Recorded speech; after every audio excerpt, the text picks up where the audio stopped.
Yes, everyone was laughing at Liverpool, Arsenal, and Barcelona as the best three teams to not participate at the Club World Cup.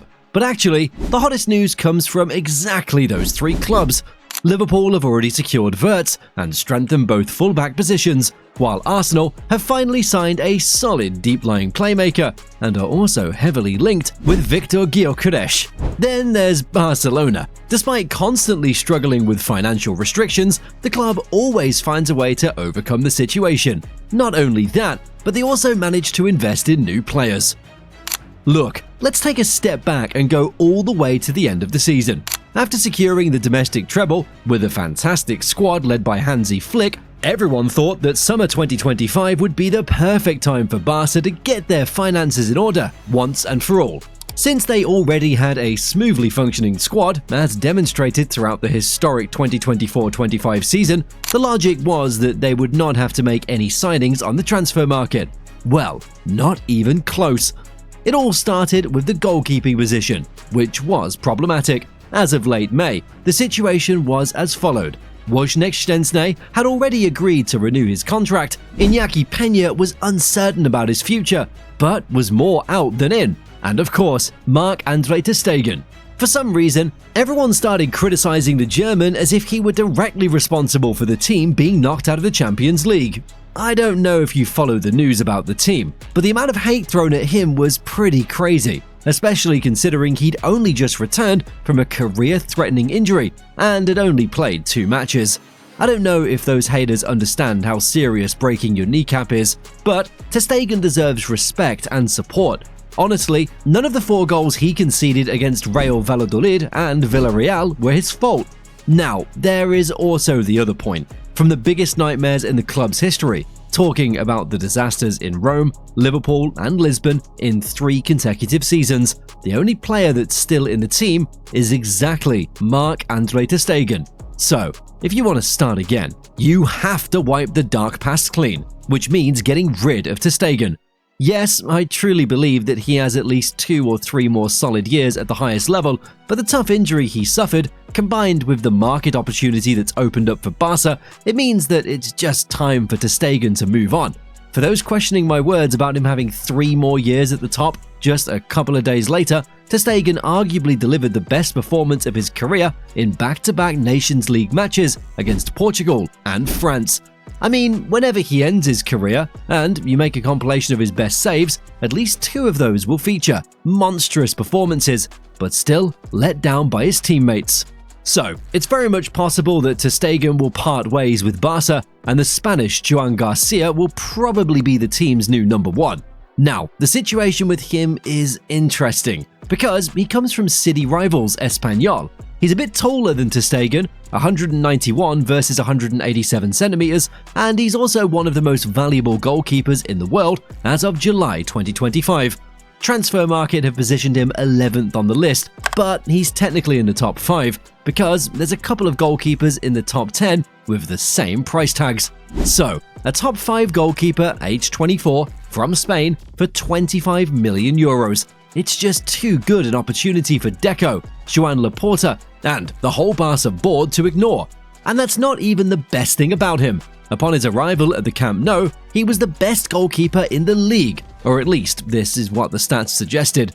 According to SofaScore, he's top of the table for total saves with 145, third for penalties saved, and he's also one of the only 5 goalkeepers to save at least 2 penalties this season. And he's also first for saves outside the penalty box. He's also the keeper with the best rating of all those in the league who have played in at least 8 matches this campaign. So, as time went on, things calmed down after the signing of Joan García.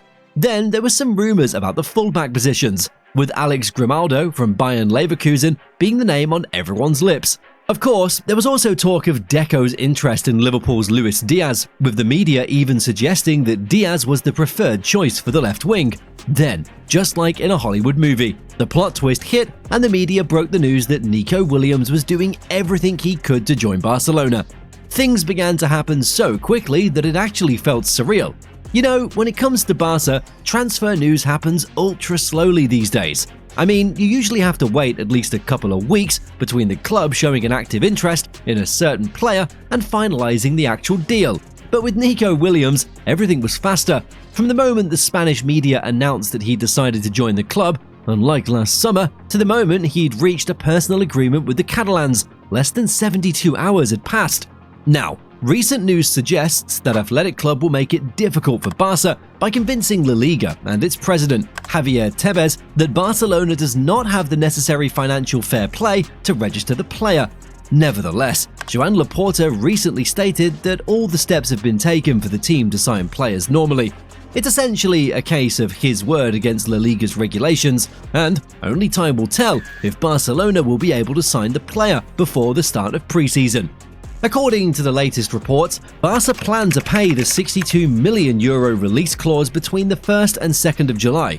Williams will earn around €7 to €8 million net per year, with a contract until 2031.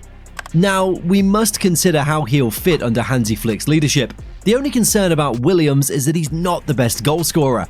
Yes, he is young, he's only 22, but he's already had 4 full seasons behind him.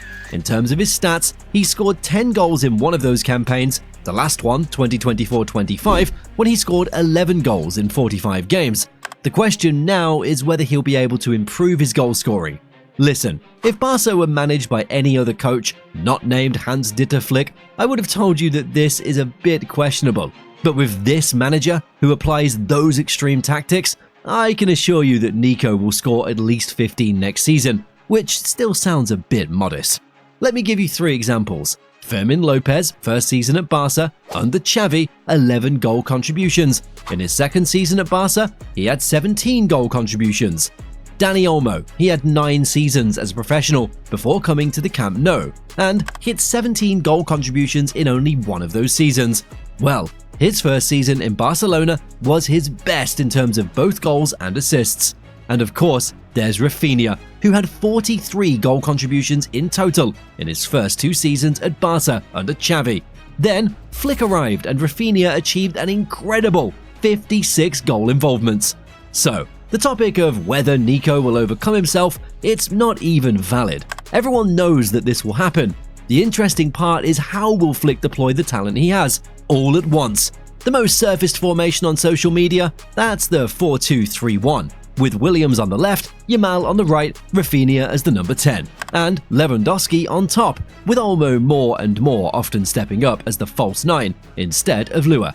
On paper, this looks great, but I'd say it's a little bit unbalanced. I mean, on FIFA, this is the dream formation, but in real life you need balance. If you have a sharp attack, your defense has to be perfect. You need a strong man in the midfield who can compensate for the firepower up front with his physicality. With that in mind, I really think that Marc Bernal, the 18-year-old defensive midfielder, will get more and more opportunities to shine. At 191 centimeters tall, with excellent ball control, he could be the man to provide stability in midfield alongside Pedri. Think Rodri at Man City. He'll anchor the team, occupying the space between the centre-backs and the halfway line. Meanwhile, Pedri will operate in the left half space. Yamal will have complete freedom on the right, Raphinha will find empty spaces around the penalty box.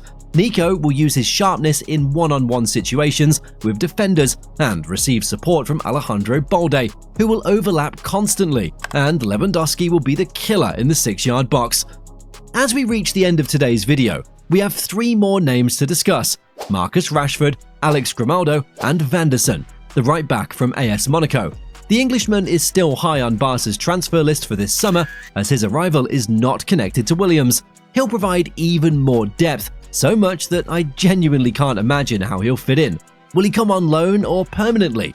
What will happen to the rest of the attack? Grimaldo and Vanderson are 2 fullbacks, one on the left and one on the right. Their role would be to provide backup options for Balde and Koundé, because we all saw how much they were missed in the second leg against Inter. So, what do you guys think? If Barca completes all the players mentioned, as we also have to add the signing of 19-year-old Swedish talent Rooney Bargi, will the Catalans be the frontrunners for every competition next season? Share with us in the comments below. Also, don't forget to like and subscribe, and click on our latest upload you see on your screen right now.